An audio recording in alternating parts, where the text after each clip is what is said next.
Hello and good evening, everybody. It is September 20th, 2021, and Star Trek The Original Series, Season 2, Episode 17, or Episode 16, The Gamesters of Triskelion, is over, and it has been since 1968, since January 5th, 1968. But we're just getting started here on Live Long and Podcast. I'm Dave Mader, coming at you with Star Trek TV and movie reviews. And I'm joined with a great crew, a panel that's been with me for 74 episodes now, as we've been talking about every episode of the original series one by one, here on a very special Canadian election night, as we also are covering the, well, we're not covering it, but it's happening around us in our lives right now. Let's bring in our panel. Dad, Ted Mader, joining us from the couch to talk Gamesters of Triskelion. How you doing tonight, Dad? Good, thanks. This was broadcast originally on my 10th birthday. Yes, that's why I brought up the date. I noticed that it was your 10th birthday. Did you watch it for your 10th birthday? I can't tell you. I can't remember. No, probably not. Also joining us, we got Jody Simpson. Hello. How you doing tonight, Jody? This was not broadcast on my birthday. No. You and I were just twinkles in the eyes of. Not even close, actually, probably. Yes, not even. And somebody else who also wasn't alive yet. Let's talk to Adam Woodward. How are you doing tonight, Adam? I'm good. Thanks for asking.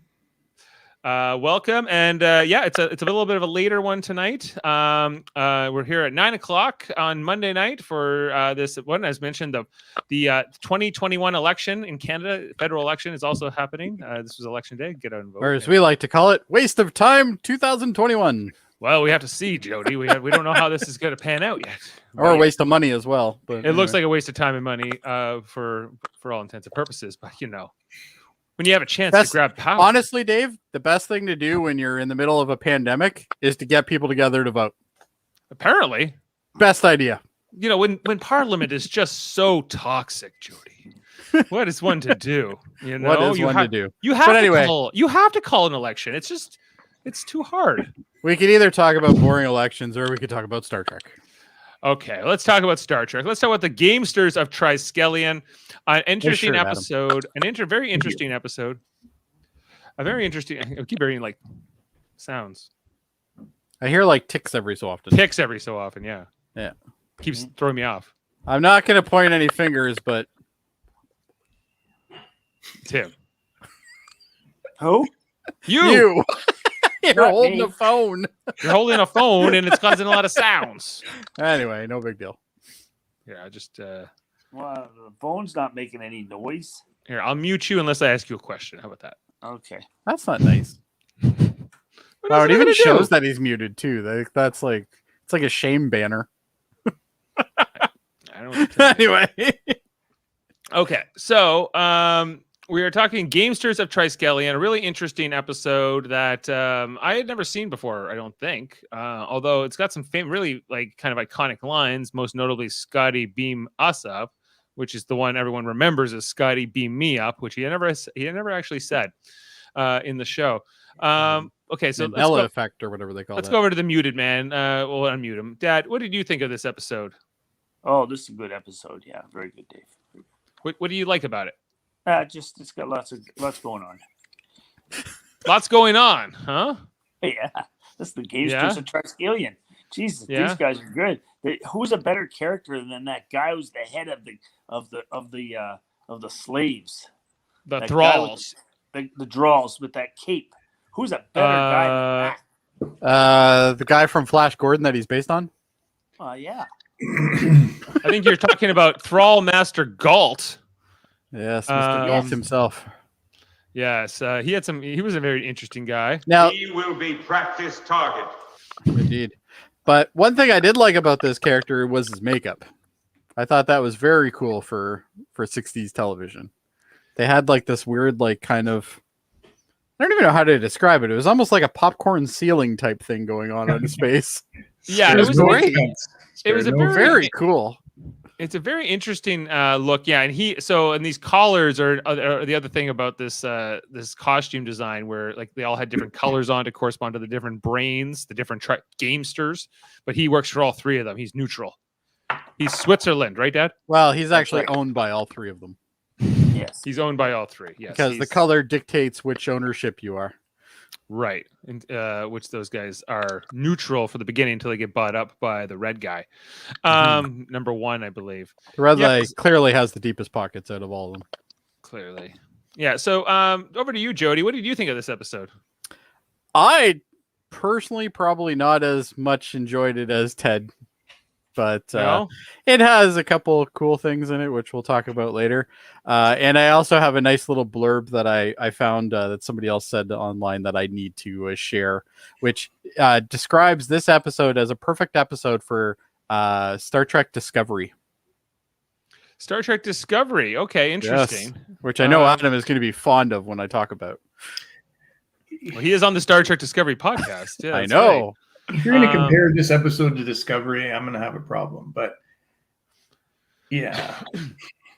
So, Adam, did you know this episode coming in? And no, I didn't. I didn't know it. Though the name of it always caught my eye when we're scrolling down the the Netflix list. But I like parts of it, Dave. I can't say I loved it. But it's nice to get it back into season 2 away from season 3 when they had some money and budget. Yeah, because the set design was pretty good in this episode, but there was a few things that really bothered me, but there's some things I liked a lot too. So yeah, we haven't talked to season 2 in a while, and actually our last 3 weeks before this were all season 3 episodes, which have a very different feel to them than all the seasons. Like the more you watch them, you realize that the seasons they have a certain vibe to them, each one of them distinctly. And yeah, the season 2 is maybe a lot of people's favorites, and so it has a bit of that. Although, for me, I'd say I was kind of disappointed with the ending. Just how Kirk kind of, the ending is the best part of this whole episode. I thought in the term "thank God it's over," or no, I thought it was touching. Well, no, more. I guess for me, the ending part that was weird was that Shauna's like, "Take me with you," and he's like, "No can do, honey. Got to leave. Got to get to." Sweetie, I got one. I got one at every port, baby. I can't bring him with me. That's basically it. Right. He's like, "No, you got to learn these providers, which are clearly bad individuals, even though they're just brains or whatever." That he's like, we'll teach them. We'll honor our deals. And they're like, I don't know if they're so trustworthy. It's almost like Kirk is always dodging child support. Have you ever noticed that? It's almost always like that. You think Shauna is his child? Maybe. No, I think there might be a child later. Perhaps we and there's the whole Uhura thing that we haven't talked about yet. But whoa, yeah. Yeah, let's get into that. Okay, so let's talk. Let's go to the beginning and go through it. So they're entering up the Enterprise. We come in. Enterprise is orbiting a planet, much like all the other episodes. I'm so glad I muted him right now. See, you can hear him. We can't. I can hear him. No, I just know how much noise this would be making. Oh, I see. We could hear it. So yeah, well, I don't know if he's so poor, but here we go. If Kirk, Uhura, and Chekhov are going on an away mission to some other planet called Gamma 2, they never make it because they go down to the transporter room, and then as soon as they get Spock's left in charge, and as soon as they get down there, they're just poofed out of the transporter room right in front of Scotty. Not even a transporter beam. It's just like boom, you're gone, and you're somewhere else. And Scotty's confused, and right away they're attacked by these weird looking aliens. Let's go over to Dad for a question here. Dad, what did you think of these aliens that came out to it? These thralls that were attacking the Kirk and Uhura and Chekhov once they arrived. Well, they were a gathering of a whole bunch of different races. So these guys were scanning the globe with that beam and pulling people in from all over. So right, that's why there's so many weird people there. But hey, that's what it was. What did you think of Clue? Big fella. I didn't like Clue. I didn't think much of Clue. I didn't like that big, goofy-looking guy there with the guy who was, Kirk almost killed. Who do you mean? I didn't like that cross-dresser that was put with Chekhov. Cross-dresser? Yeah. Wait, do you mean this one? Oh wait, where'd he go?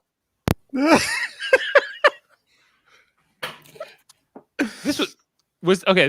This character. We're treading a fine line here, Dave. I don't know what line I'm treading exactly, but I didn't say you were. yeah. I didn't think she was a cross-dresser. Well, I think she's a species of an unknown sex at all. Here he comes back. Can we get Ted back? There's Ted. All right, we're back. Yeah, So you didn't- it just cut out on me. Yeah, the phones are a little bit unreliable. Yeah, I guess so.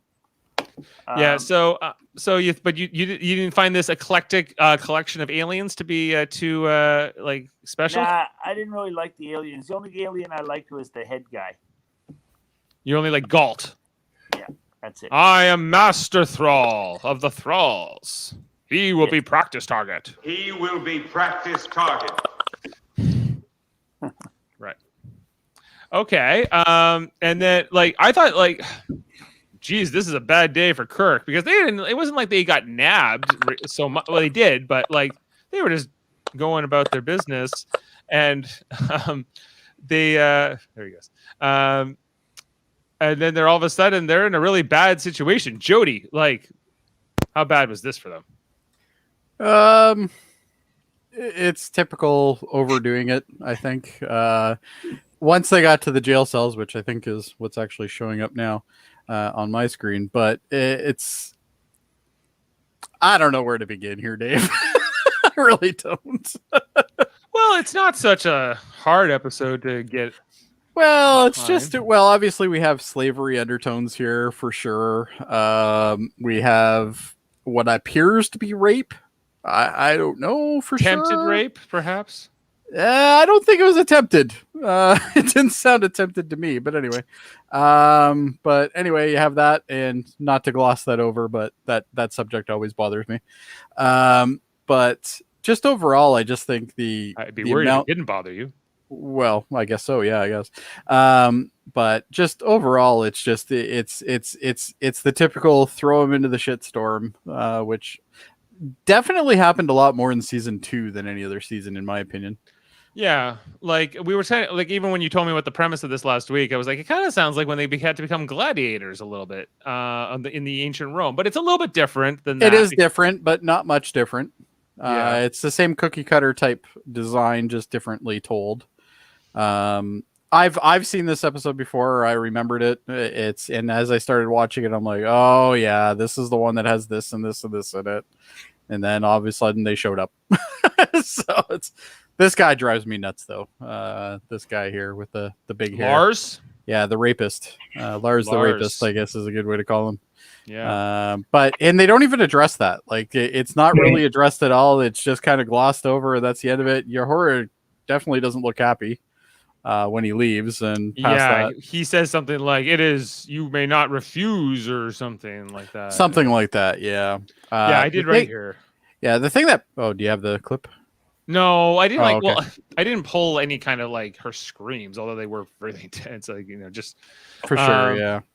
Yeah, like they get to the planet and like they're all of a sudden they're surrounded by these gladiators and they have to have this fight, and for a while like Uhura is taking on 2 of them by herself. Yeah, which I thought was also weird because they have 2 on her, so there's 4 total.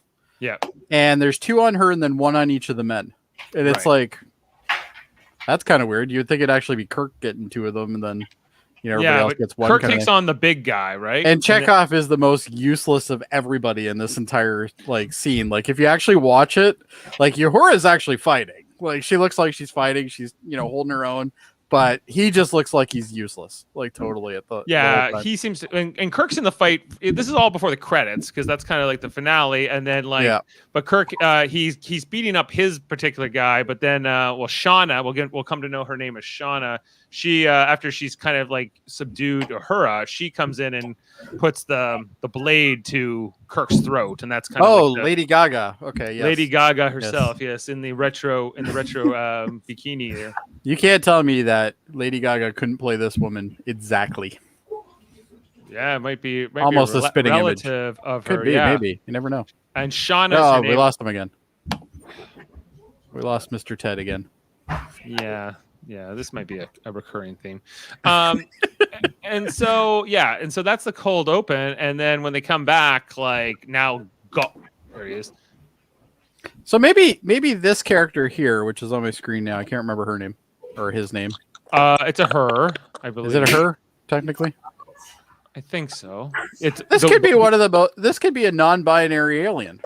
It could be. The actor. Like, we don't actually know. We don't really obviously know. it's played by a woman, There's kind of some subtleties in the script where he's like, "Hello, miss."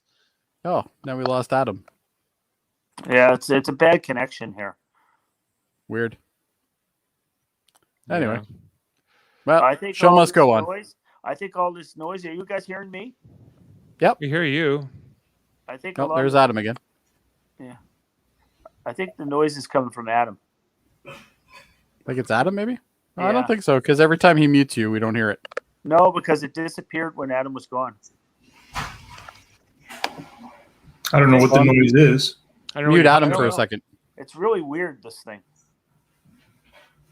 Well, the show's got to go on, boys. Yeah, I can just keep staring while trying to figure out what you're talking about. But I'm muting you again. Okay, so it's Everybody's muted.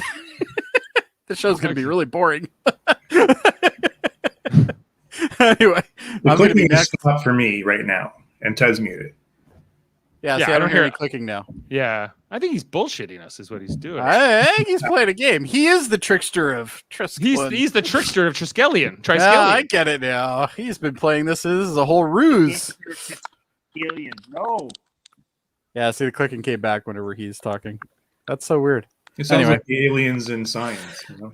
Yeah. Yeah. Yep. Clicky Anyway. clickies. I don't know. All right, Let's where get were going we? here, I'm boys. trying to move it along, but it's like people dropping off every like flies and coming Fighty, back. All right. fighty. Everybody argues. Whatever. All right. Yeah, fighty. We meet Galt, the master thrall. They put the collars on them, and he goes, "You are thralls." And like, okay, a word I definitely did not grow up with, the word thrall. And because I'm not as familiar with this episode, I was like, "What the frig is a thrall?" Now I'm kind of familiar with it because of like I guess Game of Thrones and some other like these medieval really? and Vikings. I'm gonna look this up now. I had to look it up. So it's basically just like a synonym for slave, really. It's like Oh, is it? Okay. it's like an old Viking term. Oh. Like basically when they would raid villages and they would take prisoners and they would basically make you like an indentured servant.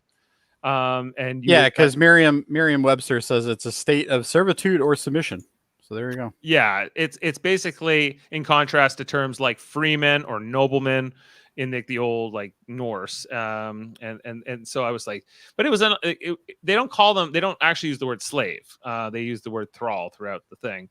And my understanding from Game of Thrones was like you could work off, you could eventually get your freedom one day or something. Like there was sort of like a thing like that, but that's not mentioned here. So they're just she even mentions like, yeah, my mother was killed long time ago in the games. It happens, you know.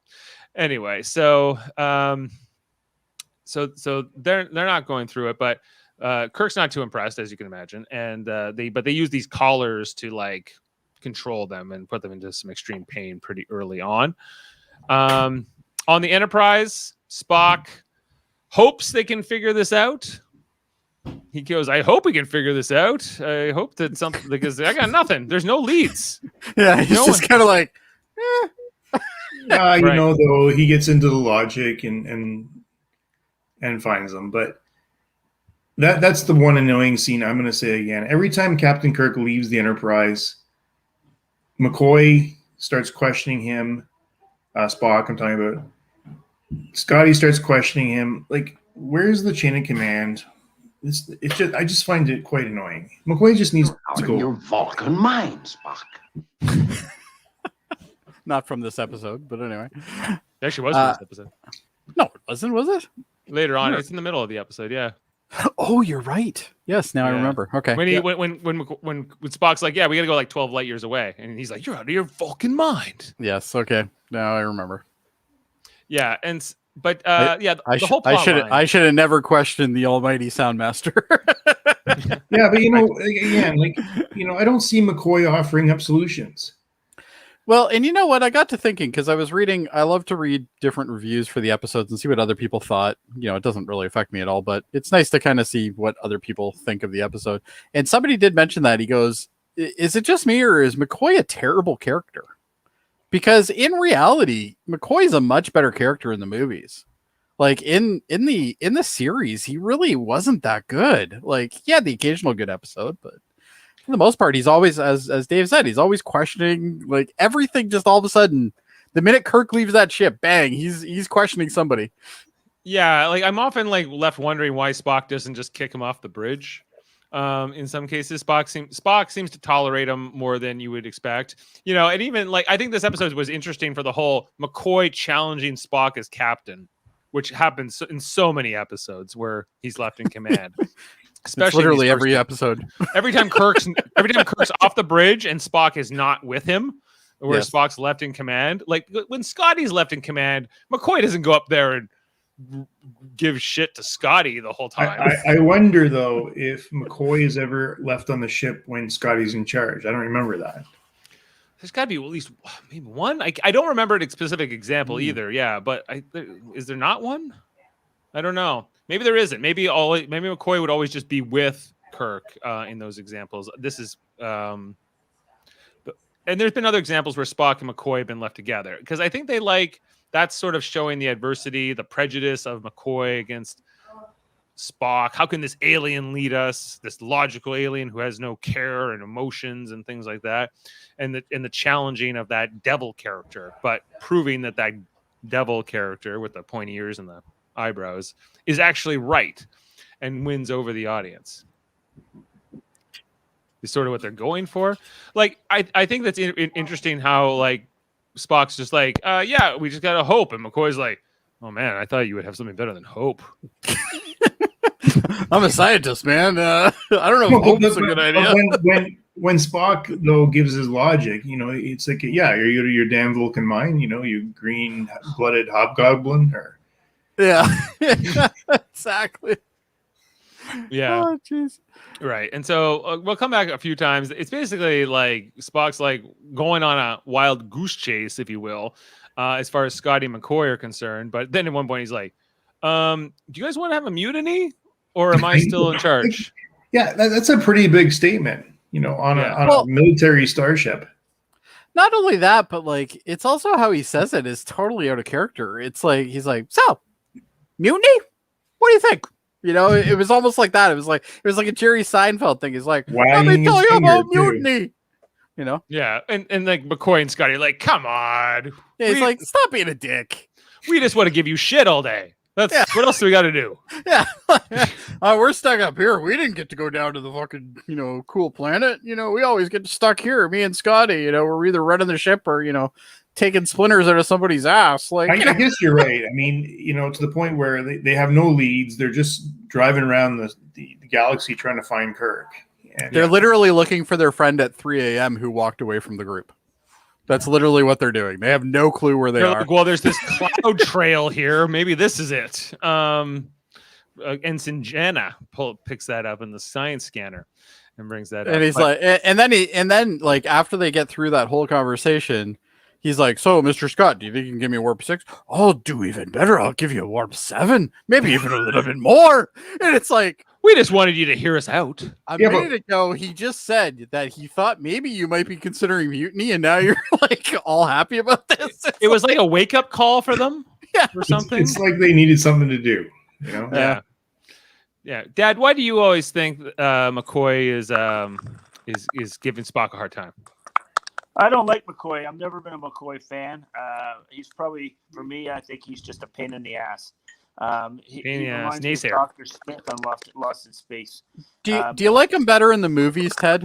Well, that's possible, but I never liked the guy. I never liked the character. Yeah. You know, I love him in the movies. He's always interesting in the movies, I find. But yeah, that's exactly true. I mean, you know, in the movies he evolved, but it's like Sulu. Like I don't even know why Sulu's in the show because he's never there.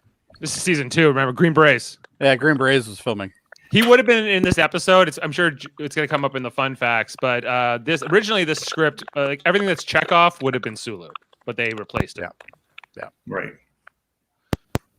This is also the infamous episode as well, which is something that we'll talk about more in fun facts. But this is the episode when they found out they were being canceled. So, Well, but this is season 2, so this is before like the renewal. this is before the petition and the renewal. Yeah. Okay. So they were being canceled at the end of this season. Okay, so they knew that, and this is roughly. And they actually knew about it halfway through the episode of filming. So interesting. Okay, maybe that affects some of it. I don't know. Oh, Dad's saying Head's something. talking. Go ahead, No, Dad. they weren't canceled though. They were originally canceled, and then people petitioned them, and then they got the third season. Yeah, exactly. Yeah. So, but they thought they were all going to be wrapping But up. this is the episode when they found out from the studio that they weren't being renewed. They were done. Right. So then, obviously, this is what triggered the outrage, and obviously the fan base spoke, which is good. Yeah. So I've pretty much covered the entire plot of the Enterprise already, so we can maybe just focus on the planet storyline. Yeah, there's not much going on because it's like Spock and McCoy and Scotty all just kind of trying to figure it out. And then back on the planet, like these collars of obedience are quite are causing them quite a few problems. And then we get into like this whole like the drill thralls, which is where like this one comes in with Uhura, Lars, and he Kirk's losing it, man. He's like, "What are you doing to Uhura? What's going on in there?"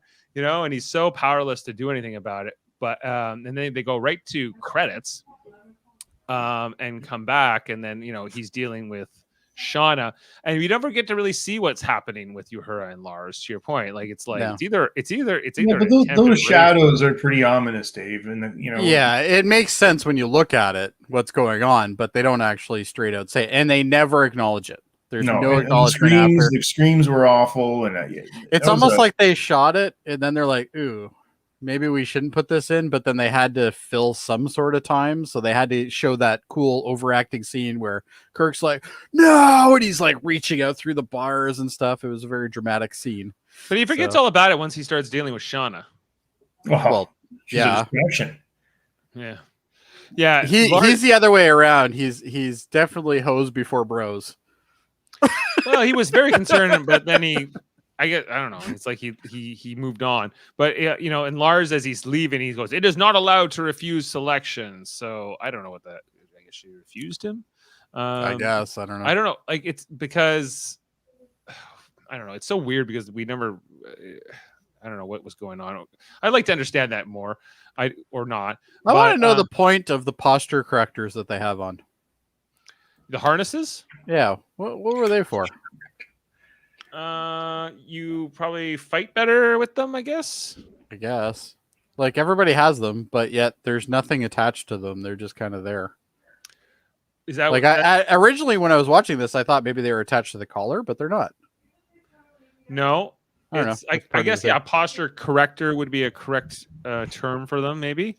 Well, that's what they remind me of. I'm sure that's not what they are, but yeah, because it's not like anything. It's not like anything attaches to them, like weapons or like anything else. So here's good old Lars, or wherever.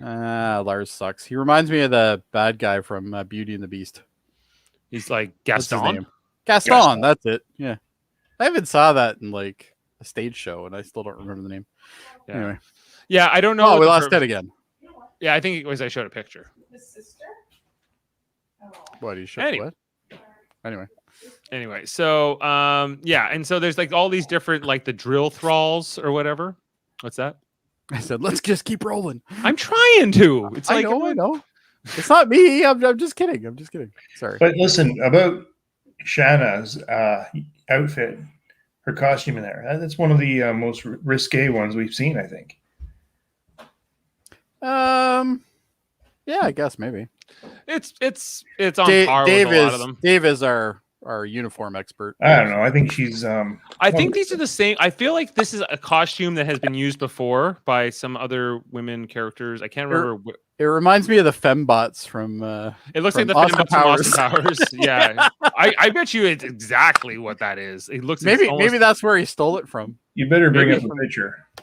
Yeah, let me see if I can find the fembots. Welcome back, Dad. Every time I show a picture, it seems to drop them off. Oh, now he's talking and I can't hear him. Oh, talk, Dad. Yeah, it knocks me off every time you put a picture up. I'm about to do another. No more pictures. You can put a picture up. Well, I take can me come off, back. and then I'll It's come not. back. It's not. It's oh. What's going I'll come back sorry, on. guys. I can come back on if it happens. All right, let's see. You're the star of the show, Ted. We can't have you leave all the time. No, see that time he's just gone. Yeah. Oh, there he is. Okay. He's back. I'm pulling up the picture.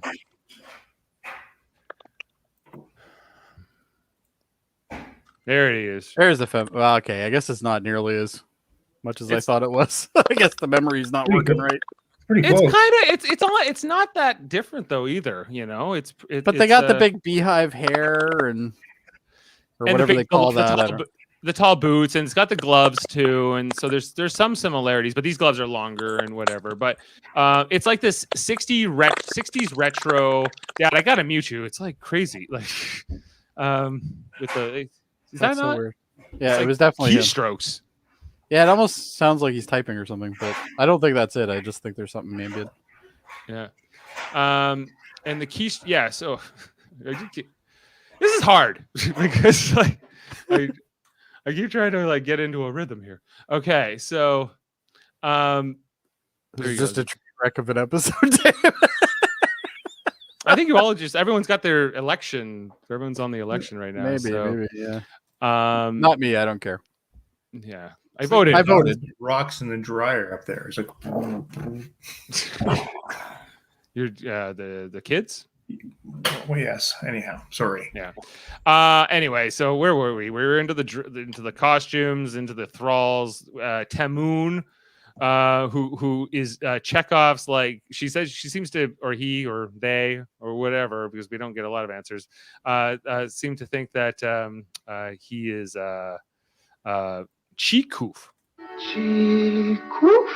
This is a very nice name. Chikuf. He's like Chekhov. Oh, she's like Chikuf. I was We waiting can for her to say, "Let's make Snoo Snoo" from Futurama, but they never did that. I don't know if you guys Yeah. get that reference or not, but Yeah. No, I'm not. Sorry, but it's what the Amazon women say whenever they want to have sex. They call it Snoo Snoo. Snoo Snoo. She's like, "Hello, Chikuf. I want to have Snoo Snoo with you." I don't think she said that, but same idea. Yeah, but maybe a non-binary character, maybe a trans character, or not, or just a deeply voiced female character. I'm not Who sure. knows? Who Who's knows? to say? Maybe Doesn't they'll matter. come. I don't know if it matters, but I'm going to comment on it. So Cool. it's moving on. Fuck, this sucks, guys. This is a train wreck of an episode. I'm trying my best here. no, it's no critique of you, Dave. You're holding up pretty good. I'm trying to, but if you You've tell had me a I lot can't of- talk about a subject, it's going to throw me off. Oh no, I didn't say that. I didn't Yeah. mean to say that anyway. Sorry. All right, moving on. Fuck. What's Dad saying? Oh yeah, I just got paged as well. I don't think he's coming back. Okay. Uh-oh. Well, that's not good. Kirk's drill thrall, Shauna. She explains the colors, that you're gonna get vended. You're gonna get assigned to the colors. They go into their training grounds, and Uhura's late to the party, and so they're like, you must get punished, Uhura. No. She's not for it, and Kirk's making a stand, and eventually Kirk has to be practice target. He will be practice target. And there's just like he gets whipped around by Klug for a good while. Yeah, with with that epic music. Yeah. Yeah. And his hands are tied behind his back the whole time. Yeah, But the arena was great. Like the whole scene was pretty cool. I gotta say, I'm The fight scenes aren't bad in this episode. no. yeah, I think And it was. I found Shannon to be like as pretty much an equal to Kirk in this, right? Like, She I don't was, think yeah. she was sort of a like before she became romantically involved with him. I found her to be like educating him and challenging him. And what are you saying, Jody? You're laughing here. Oh, I'm just reading the comment. We had down a at the bottom. comment from Jeremy who says it's not as bad as Turnabout Intruder, which was the episode we watched last week. Oh, I missed the other comment. He said Val Kilmer from Top Secret, which I'm almost positive is a reference to the guy that I think is from Beauty and the Beast. Almost Gaston. positive that. Please, Jeremy, correct us if we're wrong on that. But I don't think this episode was anywhere near as bad as last week's episode. I don't think so. I think last week's episode was fun. What are you Yeah, talking about? I liked it a lot more. Oh than yeah, I did like that the one. others. Sorry, 2 weeks ago. Yeah.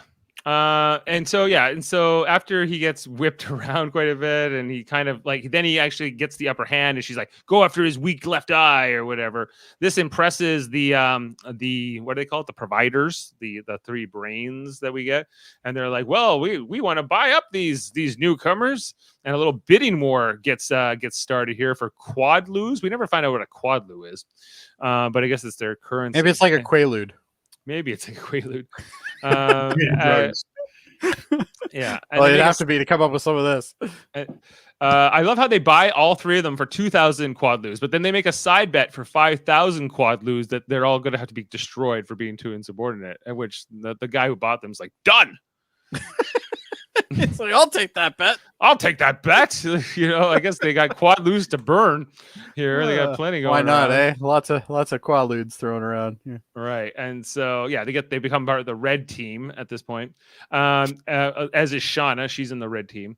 And then when we next catch up with those two, they are like, Kirk is like, he's shirtless and he's going on a run. He's got his scars from the whipping, and he gets her to like, his lipstick.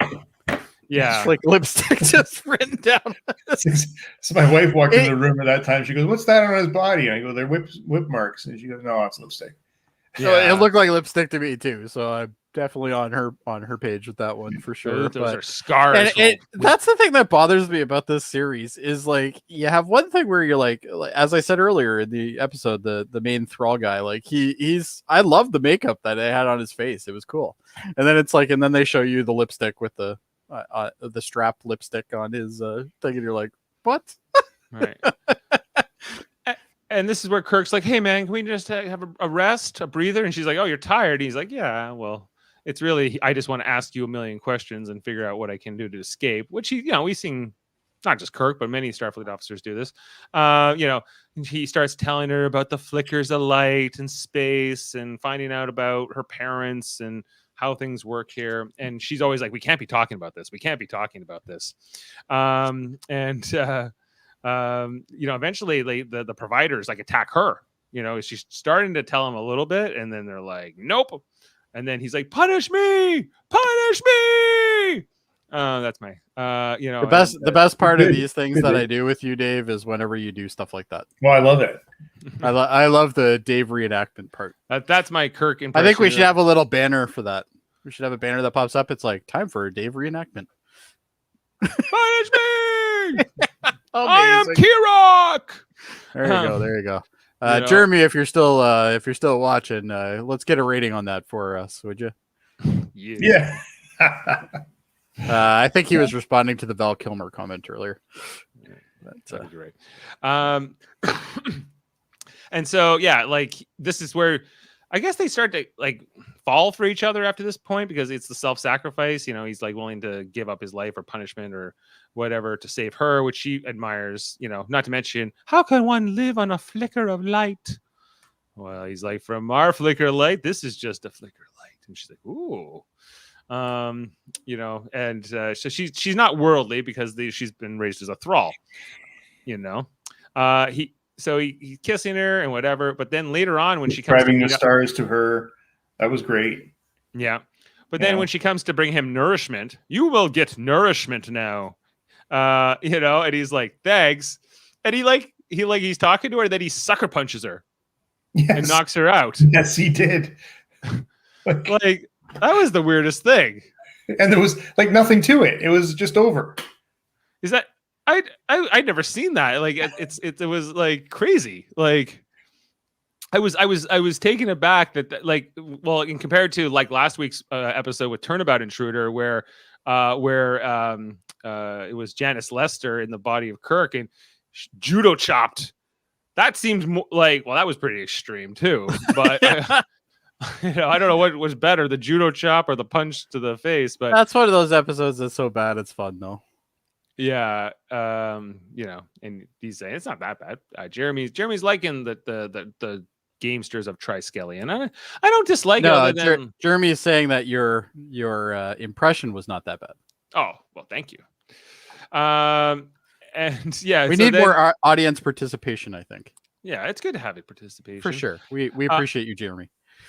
Right. And so the whole thing where like this was all like she basically punches her, takes her keys, and then like I like how Chekhov already has tied up Talu, or what's her name, or his name, or their name, Tamoon, and then he's like, this is gonna ruin our romance, Tamoon. Cossacks. So they're on the move, and then they're starting to make for it, but Galt just shows up right in front of them and goes boom, like pop, you can't escape from us, you're in big trouble now. It seems like the providers are kind of everywhere all the time. You can't really do anything without them knowing about it.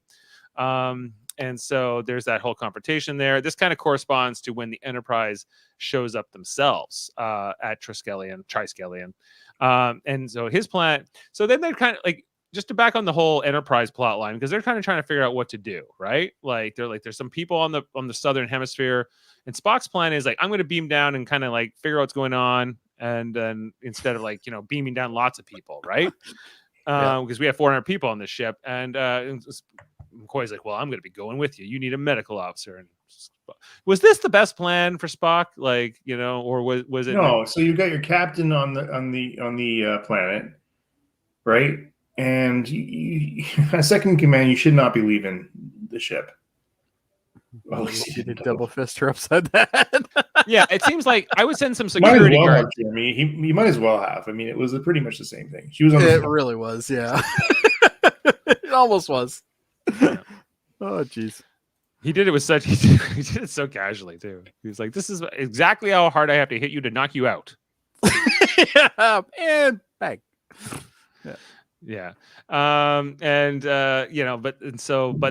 Spock and McCoy, they never get to beam down because the providers, the three brain guys, they're like, nope, we're going to blow up your ship, and we're not going to be going for this stuff, this business here.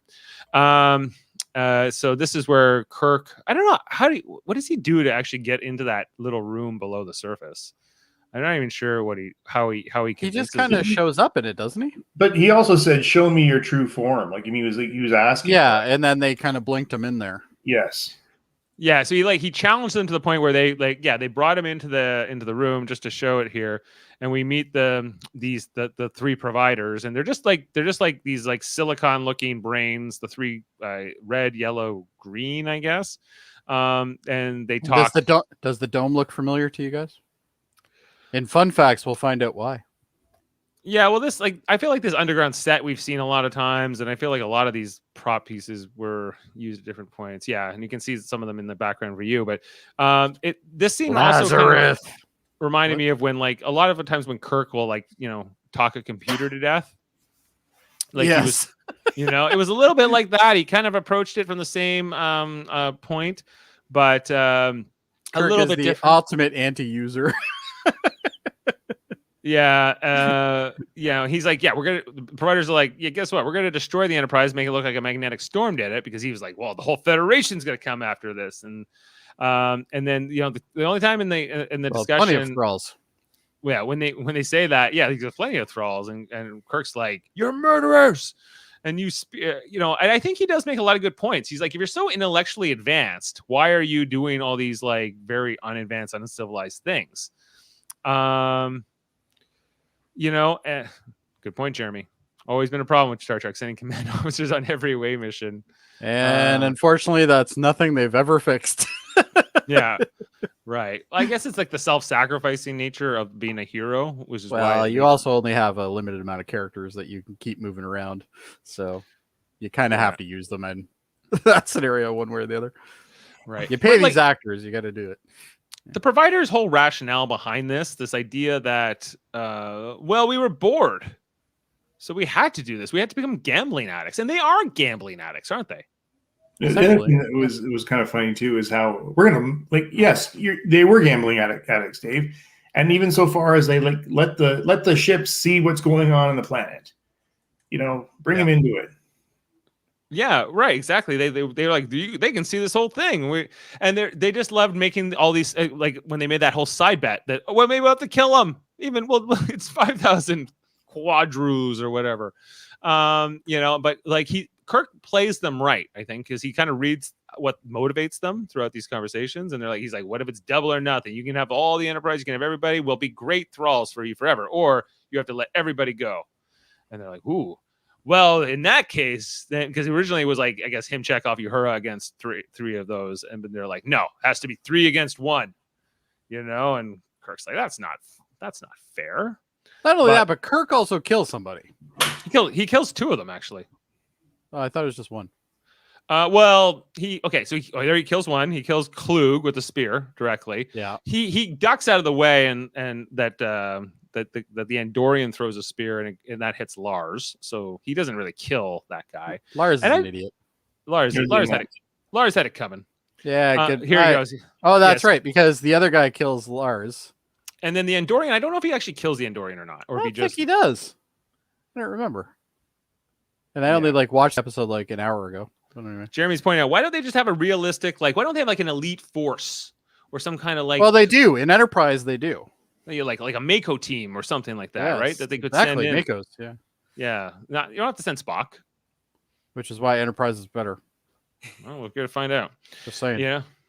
And then, this whole fight, the whole idea where, okay, you must not stand in the blue areas, Kirk, and they must not go in the yellow areas. But I think throughout this fight, there was several times, the whole time they're always hitting it. They're always hitting because they said if you touch the other area, you would lose your weapon. Nobody ever lost a weapon. Yeah. No one ever lost a weapon or whatever. So that was distracting, that part of it for me. And the fight between these two is pretty cool. She's pretty strong. She's on it. Oh yeah. Oh yeah. Run through. Well, before we do fun facts, I have to do my little list from Discovery because I think you'll find it kind of funny. Yeah, because she wasn't in this fight. She was this was no. They brought her in after he killed one of them. So, but that wasn't the deal. Yeah, it doesn't matter. You're dealing with shady silicone brain things. There's no rules here, Dave. I guess not. Yeah. So they're like, well, I was like, if they were gonna no 4, why not 5? But they gave up at this point. They're like, no, we can't lose Shauna. She's one of the best. And this is really like the end. It's like, okay, you won. Yeah. And these providers are like, oh yeah, we're totally gonna honor our wager, even though we kind of just showed how untrustworthy we were. And then we got a 10-minute speech from Kirk, talking about how she has to stay. And it's like, okay, yeah, blah, blah, blah. But I will say, though, that the ending scene where she's looking up into the stars and crying and, she's tearing up and stuff, I thought that was pretty good. I got that. I got a clip for that. Do you? Bye, Jim Kirk. I will learn and watch the lights in the sky and remember. Goodbye, Jim Kirk. Okay, but she's like, can I come? And he's like, no. No, baby. I can't do it. You only get 1 ticket to ride, baby. You already had it. I think.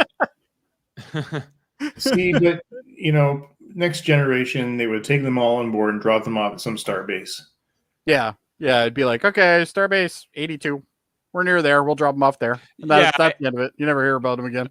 It did. It felt like this ending. It's like Kirk's like, get me the hell out of here. This is not what I wanted to be. And I think that he deserves to get out of there. But I think that it would be interesting to follow up with the Triskelions and find out what the heck's going on. Maybe even 100 years later, did they become a? Well, they're doing the same thing.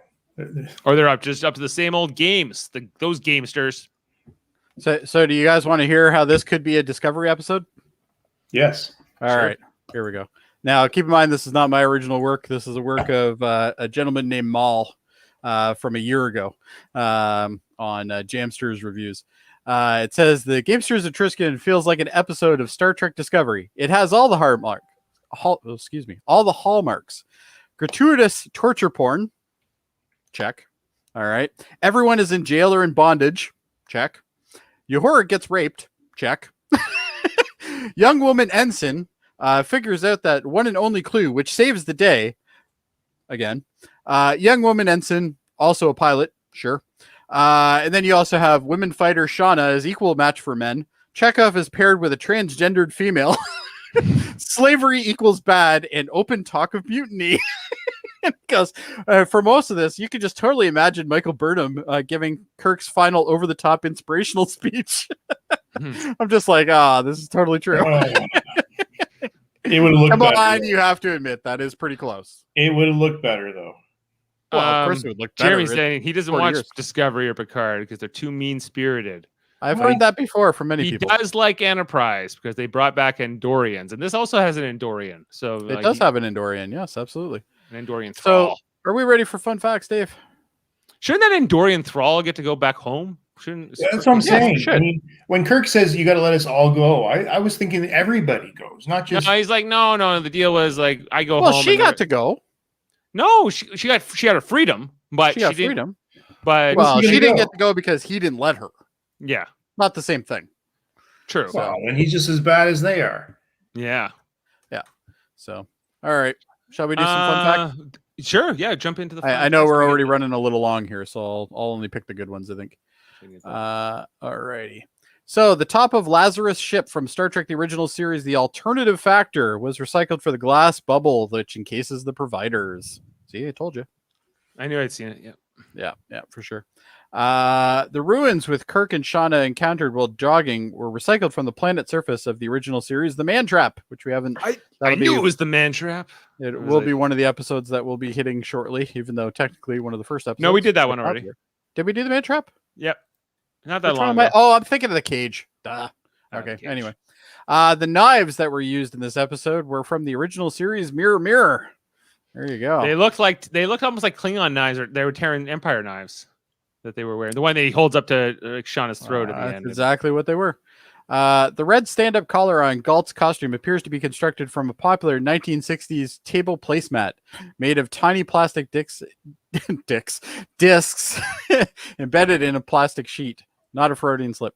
Anyway, this entire episode was parodied in the Simpsons episode Deep Space Homer. So there you go. This takes place in 2268. The thrall with blue makeup is identical to one of the prisoners in season 3's Whom Gods Destroy. So they pretty much just reuse the same design. At one point, Spock and McCoy briefly discuss how long you could possibly survive trapped in a transporter beam. Star Trek The Next Generation's episode Relics from 1992 would reveal how Scotty survived for approximately 75 years at a transporter beam. So there you go. This is the only episode of Star Trek, the original series, that ends with a non-regular character as the focus of a scene when Shauna looks up at the sky and speaks to an unseen Captain Kirk. Yeah, and it stood out. Yeah, because this is the only time they did that. Apparently, that is the only time in the original series, which Yeah. I would tend to agree with them because I don't remember any other ones. Mhm. The original version of the script featured Kirk, Sulu, and Uhura being taken captive while traveling on the shuttlecraft. However, the production staff thought it was too similar to the teaser for Star Trek the original series Metamorphosis and changed the feature of them being detained while transporting down instead. The original script featured Sulu. However, George Takei was unavailable due to his commitment with which movie, Dave? The Green Berets. The Green Season 2. Berets. George Takei is at the Green Berets. We can't do a season Did 2 that episode movie without do talking about it. anything? Like, I've never seen that movie. Green Berets? Oh, very popular. Yep. Yeah, It was okay. actually it did, from what I understand, it did really well. And George Takei's part in that is big. Very small, Oh. in my opinion, but some people might disagree with me. The look of the character Galt, it was modeled after Ming the Merciless, the archenemy from the Flash Gordon comic strip. So there you go. He's an interesting looking guy. Like everything about even the voice modulation and all these things that they gave him, he was just like memorable for sure. Yeah, exactly. Halfway through filming of this episode, the cast and crew learned that the show had been canceled. A subsequent petition saved it for a third season. So there you go. I think I mentioned that earlier today. What else do we got here? I know there was one other one I really wanted to get into. Well, maybe the whole scene with Uhura. What is like? Is there anything about that from the writer or anything like that? Honestly, they don't even say anything much in that either, which is quite interesting. I thought. I think but- nobody wants to touch it. No, I don't think they do. Joseph Raskin, which played Galt, also played Tumak in Deep Space Nine, The House of Quark, and Deep Space Nine's episode Looking Through the Parch in All the Wrong Places. Oh, Parmak. Parmak, sorry. Cardassian. I know who he is. I know. Yeah, who he also is. played a Cardassian informant in Deep Space Nine Improbable Cause. Was also a Suna officer in Star Trek Insurrection, the movie. A Vulcan master in Star Trek Voyager's Gravity. A Suliban doctor in Star Trek Enterprise Broken Bow. So he has thus appeared in every Star Trek television series except The Next Generation. Although Insurrection features the TNG crew, with the exception of Majel Barrett, who appeared in every Star Trek series. So there you go. That's yeah, I know I know who he played in D Space Nine for sure. He was like Lady Lucara's like butler, man. Yeah. He's got It's always interesting to see like these original series guys who then you realize were in the show later, All like through it, 20 yeah. to 25 years later, and they also played, they played, enemies and stuff that you wouldn't think it was them, but it turns out it was, which was kind of I think the big difference for me is like how different TV was made in the 60s versus how different TV was made in the 90s. Like it's such a difference. Yeah, well, that's one thing I learned from doing this series with you guys for sure. So I've learned to appreciate a lot more in the 60s, I think, but I've also learned how terrible a lot of TV was. So yeah. They evolved eventually. Yeah. But I think that's about it for fun facts, Dave. Okay, thank you for the fun facts, Jody. Okay, let's get to the ratings and wrap up this hour. Unfortunately, we didn't get to see Ted for the rest of the episode, but Yeah, he did well, send in his rating. He did send in his rating. He gave it a 7.5. So I will go next. And I think this is fine. I think he should have taken Shauna with him. Or yeah, but what are they going to do with her? I don't know. She won't be around in the next Drop her to episode. Starbase. That's all they need to do. Pick them all. These are all victims. They're all victims of these. There are victims. These insane brain people. That's a very good point, actually. So that's my only that's my biggest criticism of the episode. But I think that it's definitely I was not bored. So I'm going 8.5 again. I think this is good. Ashley and those the whole. None of them showed up for this. None of them showed up. So Adam, you're up. I'm gonna give it a 7. And same reason. I was a little disappointed in the exit of the. I sometimes I just feel like Kirk just washes the hands. I wasn't sent here. This wasn't a mission. I was brought here. This is a hassle for me, and I'm not gonna follow through. It's not. Yeah. It's very un-Starfleet like to me. Yeah. It was interesting. Yeah, like Uhura and Chekhov don't say we can't leave them here. They're like, nope, beam us up, Scotty, which I did pull. Get the heck, yeah, get. Sorry. No, it's fine. Yeah, I just think that, Dave's like, but I really want to play it now. Play it. Just play it. I'm playing it. I can't hear it. Oh, you couldn't hear that? No. Anyway. Hold on. Maybe I have to shut it off and turn it back on. Jody! Aye, sir. Beam us up. No? Yep. Jody. Scotty. Aye, sir. Aye. Yeah, he doesn't even use the communicator. A catchphrase was created right there. Right there. Even though it's did he use the communicator in that one? No, because he knows Scotty's just watching him from the view screen. Just watching the view screen. Okay. Fair enough. Yeah. So, and Jody, what did you give this? You know what? I'm gonna give it a 7. 7. Okay. So, I will say at least one of those points is because of Shatner's overacting again, because there is some overacting in this episode, and I liked it a little bit, especially like, take me, punish me. Me. All right, so the score tonight is a 7.5 out of 10. Not too bad. That season 2 episode closer than Turnabout Intruder, that's for sure. We like Turnabout Intruder, but you gave that an 8.3. It's such a fun episode. Yeah, I just loved it. This has a 7 on IMDb, so it's actually rated higher than Turnabout Intruder by just slightly. And Margaret Arman, a woman writer, wrote this story. She wrote two back as well, right? Yeah. I'm gonna say ensemble for this because it's really kind of the whole crew. And it's still the Kirk show though, for sure. It's still he's the star of the show. Come Okay, Paradise Syndrome. That's what I'm thinking of. The next episode we have is called "Is There in Truth No Beauty?" Truth and No Beauty. Which is from the 3rd season. So we're back to season 3. This will be one of our final season 3 episodes we're going to have to watch. Is There in Truth No Beauty? Jody, do you have the premise for that one? I'm bringing it up here, Dave. Just give me a second. Which is a title I don't know. Either. Well, that's why I'm having to look it up because I don't remember this one at all. And the rest of these... Go ahead. Sorry. It says special security measures are in force for the visit of a Medusian ambassador because any human who sees them would be struck blind. However, Spock is fascinated by the possibility of the dangerous mind link with the alien. This is the one where they wear the visors.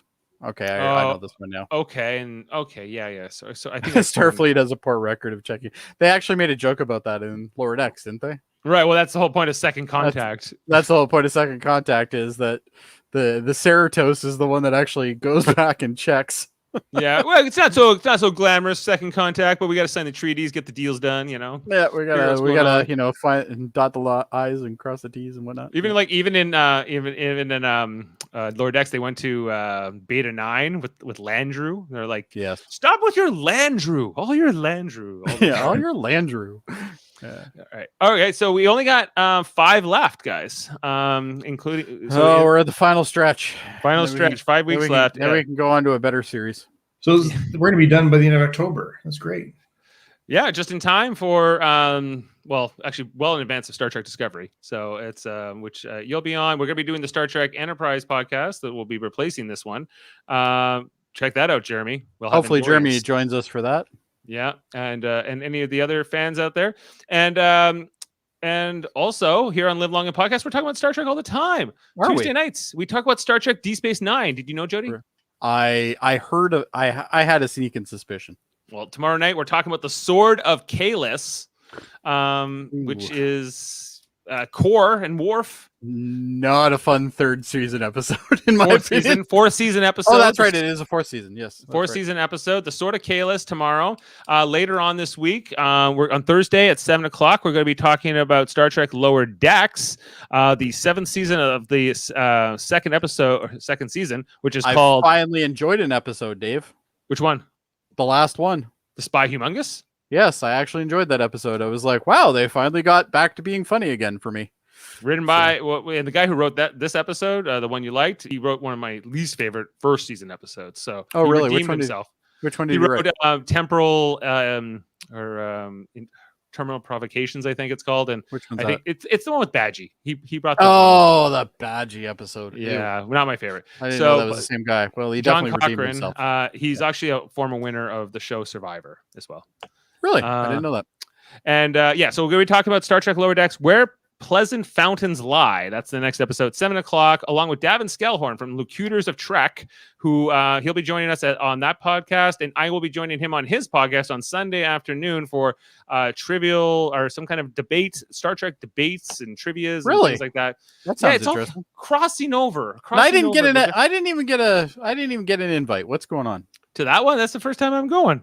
I still think I should have gotten an invite. I am the trivia man. I will talk to him about it. Maybe I'll join another one. And speaking of Survivor, we are also coming up this week. Did you know we have another channel, Jody, called Super Mater Brothers Podcasting? I also heard that, Dave. And we cover all kinds of shows over there that aren't Star Trek. Anything not Star Trek, from what I understand. Pretty much anything not Star Trek, including Big Brother, which we've been doing for 11 weeks in a row. Sundays, Wednesdays, and Thursdays. And this week, we have to find a way to do both, as we have the start of Survivor 41 coming this Wednesday as well. So we're going to have to divide and conquer here. What did you say, Adam? I said, good God, is there anything not more important than Star Trek? I guess this is, but. Yeah. So tomorrow night, we're going to be doing a draft for all of the 18 contestants. That's going to be at 8:00 on Super Mater Brothers Podcasting. We have a group of 8 people, which includes Jeff, Jaemeel, Daryl, my wife, Amanda, hey, Dave, a few others. Yep. What is Survivor 41? What's the 41 mean? The 41th season. So, but they Yeah, Yeah, been I on for can't get my 41 head years. around it either. Because they would do they basically do 2 They've seasons done like a year. 3 or 4 in 1 year. so this has been on like for 20 years. Yes. It's And been on for a long time. been Yeah. on for 20 plus years with 2 seasons a year. My God. I just Yeah. figured out something, Dave. Adam is like a more wholesome version of me. Have you ever noticed that? Like, Maybe, I'll say yeah. something, but I'll take it a little bit more extreme, and then Adam's a little bit more wholesome about it. But he's still like, "You should be disappointed in yourself, Dave." Not a Jeremy's saying not a fan of reality shows. I Sorry, like just Jeremy. Can we get him on the show? well, you're on the right channel. This is the right channel because when we're talking Star Trek on the other have Jeremy as a guest. when we talk Star Trek on the other channel, I don't think it's resonating over there. But I promote them Probably because not. but it's what we do. Plugs So are anyway, plugs, man. Let's get him going. So before our D Space Nine podcast tomorrow night, we're going to be doing the draft, and then on Wednesday, Jaemeel and Jeff are going to cover the Survivor premiere, and then I'm going to be covering the Big Brother veto episode with Daryl, like at 11 o'clock on Wednesday, just to try to fit it all in. Scheduling and mayhem, Dave. Scheduling This mayhem. week is crazy. Not to mention, we have our next iteration of Trivial Debates coming this Sunday, where we have Chris is the host. Chris is hosting. He's the judge. Oh my God. I'm gonna just go out on a limb here and say that this is gonna be a shit show. Jessica's got it. I'm going to go with Jessica. Jessica, we also Max is a pretty good Oh, sorry. person who likes to argue. So Don't forget about my cousin Davin Skellhorn, for who also will be on that episode. That's a great name. he's clearly the most sophisticated of them. I We got put some $5 questions. $5 on Jessica. Anybody want to take that? I'm not taking that bet. I think Jessica is going to prevail as well. Here's an interesting one you might find interesting, Jody. What nostalgic gaming console do you think would still be fun to play today? Oh, that's easy. Super Nintendo. ColecoVision. Oh no, ColecoVision games are terrible. No, Don't get me started. The movie question is, what was the best musical of all time? None. That's a trick. Oh no. I'll take that. Rocky Horror Picture Show. That was good. I was going to go back further with Marilyn Monroe. Oh, What's it called? um, Something Like It Hot. I'm gonna get hot. that's it. Billy Wilder. Great movie. Right. And That then is we good. got a wild card question here, just to tease it. We got what 80s hair bands is the ultimate favorite genre of music. Is my ultimate. This is Chris speaking. He loves 80s hair bands. Yes, Who he did it the best? He asks. Poison. Poison. Probably Poison. Clearly Poison. Yeah, Okay, they're up there for sure. Yeah, so some great questions coming up this Sunday morning on Trivial Debates. Check that out, our third channel. We only do that once a month. And I think those are all the podcasts we have coming up. I can't even remember them all. Who's to say? All right. So At this point, if we haven't made a podcast, it'll be done probably next week. yeah, we'll have Like, another one. yeah, you want a podcast about some random fucking show? We'll do it. All right. Yeah. We'll do it. Assume we can fit it in. All right. Dave's got like 3 extra hours in his day somewhere. Dave, I was going to ask you to go golfing this week. I don't think so. I can go Saturday. Hey. Someone needs to tell me about this. I can No, go Saturday's open. I can do that. And I need to get out sometimes for podcasting. I'm also going on vacation the week of like October 4th. Where are you going? Hoping, Anywhere good? I don't know Or yet. staycation? Might be a staycation, but Cool. Jane's like, I don't think you should do any podcasts that week. I think you need a week off. I'm like, You know what? I think she's right. Yeah. I think you should do that. You should take Yeah. some time. So we'll see. I got to figure out how that's going to work. So anyway, that's Even it. if you think the lady's wrong, she's right, Dave. That's You my mean- advice to you. It's good advice. That's good advice. Okay. Well, thank you both. Thanks, Dad, wherever you are. I'm sure we all want to kind of figure out We what's miss going on you, with this Ted. election. We miss you. We miss is a strong word, but yes, I don't know if we missed the clicking, but we miss you. Yeah. Anyway, he was glued to the election. Got to know what these liberals are doing and the Yeah, he conservatives. wants to make sure them liberals and blah, blah, blah. I know what he wants to make sure. He was. He's got to keep a track of it. Indeed. Well, Anyway. liberals are leading right now, guys. Liberals are leading. Yeah. Yeah, it that's won't what- matter because you're not going to know anything for about 4 days because all the mail-in ballots. Oh no, they'll declare it by 11:30. I guarantee you by 2 days from now, we still won't know who won. It's gonna be like Maybe. the states all over again. But we'll see. Okay, we're gonna find out. All right. So this is remember when you're watching this. How film, again, intense. How intense. Canadian election 2021. All right. Thank you for all the comments and for liking, subscribing, and everything else. you. Make sure check out all the other stuff we mentioned. And have a great night. And thanks for listening to us ramble on about the Gamesters of Triskelion. Have a good one, and we'll see you on the other side. Live long and podcast. Gotta have